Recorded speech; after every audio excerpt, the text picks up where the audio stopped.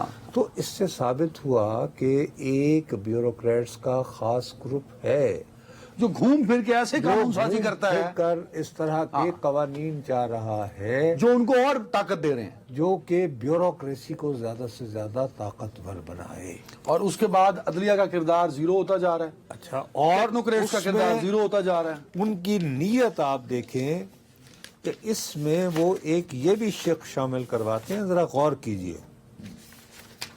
وہ کہتی ہے کہ کوئی قانونی کارروائی اس شخص یا اس کمیٹی کے خلاف نہیں ہو پائے گی جو کسی شخص نامزد کرے گی. اور جو بھی انہوں نے اقدامات لیے ہوئے ہیں ان کے بارے میں یہ باور کیا جائے گا کہ یہ نیک نیتی سے عدنان حیدر کو عادی مجرم ڈکلیئر. مطلب یہ کمیٹی سپریم کورٹ سے زیادہ طاقتور ہوگی اگر کیونکہ سپریم کورٹ کے فیصلے پہ نظر ثانی ہو سکتا ہے, اس پہ وہ بھی نہیں ہے.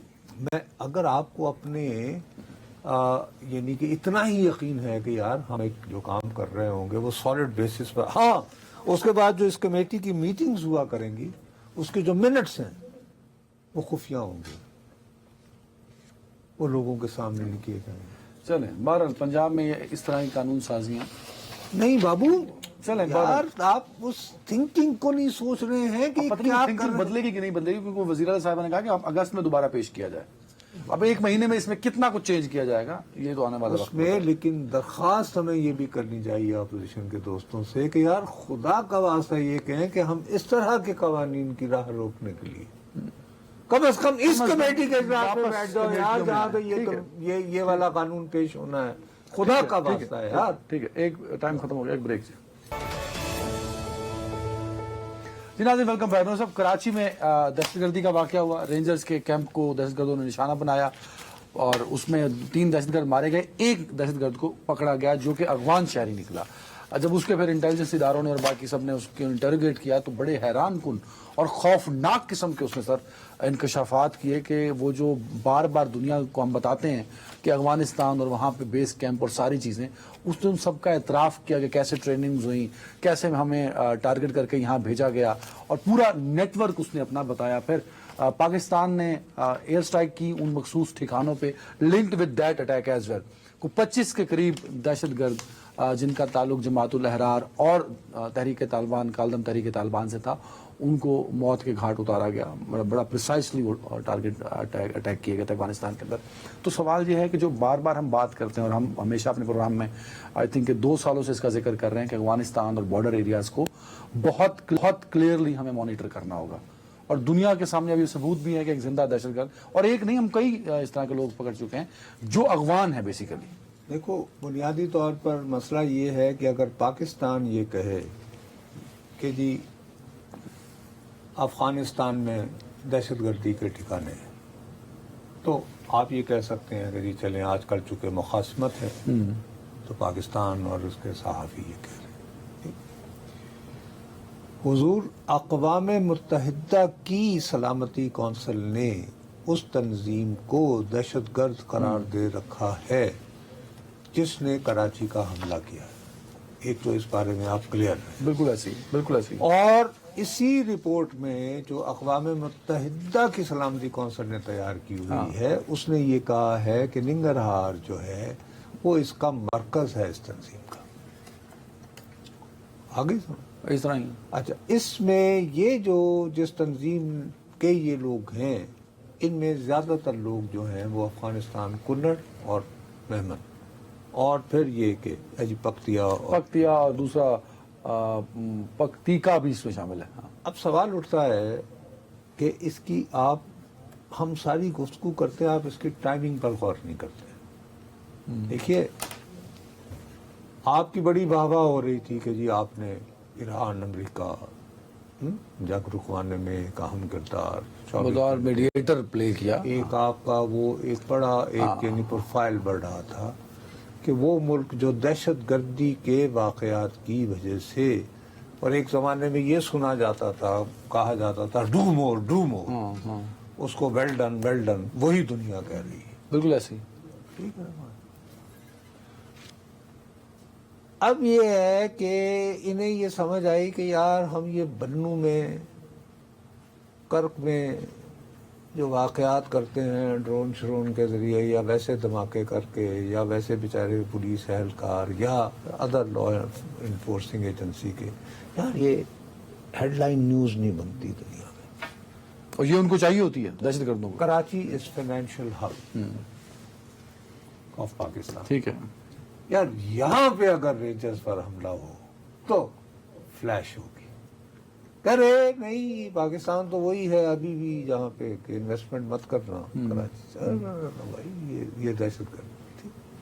دوسرا، اس کی ٹائمنگ ساتھ ہی ہوتی ہے کہ محرم کے 10 دن گزرتے ہیں ہائی سیکورٹی الرٹ، اور سیکورٹی اداروں کی وجہ سے الحمدللہ کوئی افسوسناک واقعہ نہیں ہوتا پورے ملک میں. بالکل ایسے ہی. روز بات انہوں نے کہا صاحب سیکورٹی ہوگی، ہم ہیں. تو یہ ایک چیلنجنگ سچویشن بھی بنا ڈالی اپنی طرف سے. ٹھیک ہے. نتیجتاً ظاہر ہے کہ آپ کے پاس اب کیا چوائس رہ جاتی تھی کہ آپ کہتے کہ بھئی اگر اس طرح کی حرکت ہوگی تو جواباً اب سٹرائکس ہوں گی. تو اور اس کے بعد اب اس طرح کے لوگ اگر پکڑے جائیں گے جن کا تعلق آپ کے ملک سے ہوگا، پھر بار بار ہم ذکر کرتے ہیں نا کہ آپ اورمچی کا ہم حوالہ دیتے ہیں جہاں پہ افغانستان اور بابا چین اور ترکی نے ہر ممکن کوشش کرتی نا، نہیں باز آ رہے تو کیا کریں. دوسری بات جو آپ کو سمجھنی چاہیے کہ 8 سال تک عراق ایران وار رہی نا، ہمارے ملک میں بدقسمتی سے انہی دنوں فرقہ وارانہ تقسیم انتہا کو پہنچی. ایک گروہ کو جو ہے وہ عراق کی طرف سے فنڈنگ آ رہی تھی، دوسری طرف ایران. ٹھیک ہے. اس دفعہ ایران پر جو حملہ ہوا ہے اس میں اس مسلکی تفریق سے بالاتر ہو کر پاکستان کی قوم نے یونینمسلی ایران کو ساتھ دیا کہ جی ان کے ساتھ زیادتی ہو رہی ہے، نہیں ہونا پر چاہیے. حملہ. بالکل ایسے، بالکل ایسے. انہوں نے کہا یار یہ کیا بات ہوئی. تو اس کو بھی ابھی بریک کرنے کی سازشیں بہت تیزی سے ہوں گی. یہ جو یگانگت کی، فرقہ وارانہ ہم آہنگی کی، ایک دوسرے کے مسالک کو ٹالریٹ کرنے کی جو بات ہے، اس پر بھیا ذہنی طور پر تیار رہیں اور اس کو پریونٹ کرنے کی ضرورت ہے. سر پاکستان بڑا کلیئر ہے کہ نہیں ہوا کمپرومائز. دوسری جانب جو طالبان رجیم ہے وہ کیوں ریڈی نہیں ہے کہ ان چیزوں کو سارٹ آؤٹ کیا جائے. لیکن وہ ٹریڈ کی بات کرتی ہے، وہ بارڈر کھولنے کی بات کرتی ہے، وہ میرے ایشوز پر بات کیوں نہیں کرتی. بھائی میرے وہ اپنے اقتدار کو بچانا چاہتے ہیں نا. ان کا اقدار پاکستان میں دہشت گردی سے بچے گا کہ یار یہ ٹھیک ہے ادھر لگے رہے، ہماری جانب رخ نہ کریں، ہم سے گڈ گورننس کا تقاضا نہ کریں. ان کی بھی تو تم سوچو نا ان کی کیا ہے. تو ان کو تو یہ سوٹ کرتا ہے. اور دوسرا نام نہاد وہ یہ کہ جی انہوں نے ہمارا ساتھ دیا تھا جب یہ وہ وغیرہ وغیرہ. لیکن جو اصل خوف یہ ہے کہ اگر ہم نے ان پہ قابو کیا تو یہ تو ہمارے اوپر تو اس سے اچھا یار ان کو ڈیورژن ہے. اور یہ ڈیورژن اس طرح نہیں ہے, اس کو بابا بھڑکایا بھی جا رہا ہے. مجھے تو سیکورٹی کے امور کا, انٹیلیجنس کے امور کا اتنا علم نہیں ہے. میں تو آپ کو خارجہ امور کا ایک ادنا طالب علم, عاجز طالب علم ہوتے ہوئے یہ کہہ سکتا ہوں کہ میں یہ بات مان ہی نہیں سکتا کہ اب اسرائیل جو ہے وہ ایکٹیو نہیں تو ہم نے ہوا ہے. پورا وہ بی پلان بی بتا دیا نا کہ اس کے بعد تو آپشن نہیں ہے. There is only option the plan B پہ جانا. اس میں خالی افغانستان ہی ملوث نہیں ہے, انڈیا تو ہے ہی ہے, اس میں اسرائیل اور دیگر ممالک, لیکن اسرائیل ہر صورت آپ کو کہیں نہ کہیں وہ فٹ پرنٹ ملے گا.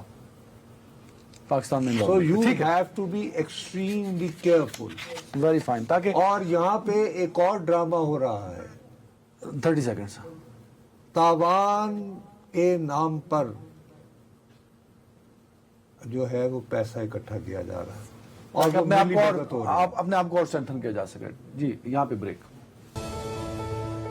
Welcome back. صاحب وسیم ملک ہمارے ساتھ ہیں. اسلام آباد ہائی کورٹ میں اہم مقدمات تھے لنکڈ ود بانی تحریک انصاف. وسیم ملک صاحب, یہ کیا مقدمات تھے اور کیا ہوا آج اسلام آباد ہائی کورٹ میں, پلیز بتائیے گا. بہت شکریہ. دیکھیے, سابق وزیر اعظم عمران خان اور ان کی اہلیہ بشرا بی بی سے متعلق نہ صرف اسلام آباد ہائی کورٹ میں بلکہ سپریم کورٹ آف پاکستان میں بھی آج ایک اہم پیش رفت ہوئی ہے. سب سے پہلے اسلام آباد ہائی کورٹ کا ذکر کر لیتے ہیں. 2 مقدمات تھے بنیادی طور پر. ایک تو حالیہ ایک درخواست دائر کی گئی تھی جس میں ایک درخواست جو ہے وہ بشرا بی بی کی جانب سے, مبشرہ مانیکا جو ہیں ان کی جانب سے, اور عمران خان کی جو درخواست تھی وہ ان کی بہن علیمہ خان کی جانب سے دائر کی گئی, جس میں یہ موقف اختیار کیا گیا کہ گزشتہ 7 ماہ میں دونوں جو قیدی ہیں ان کو شدید جو قید تنہائی ہے اس کا شکار رکھا جا رہا ہے, ملاقات نہیں ہو رہی, اور دیگر ان کے ساتھ جیل میں ان کے مطابق وہ جو سمجھتے ہیں کہ ناروا سلوک رکھا جا رہا ہے. تو وہ درخواست دائر ہوئی, اس پہ اعتراضات تھے. جسٹس خادم سومرو نے اس کے اوپر سماعت کی.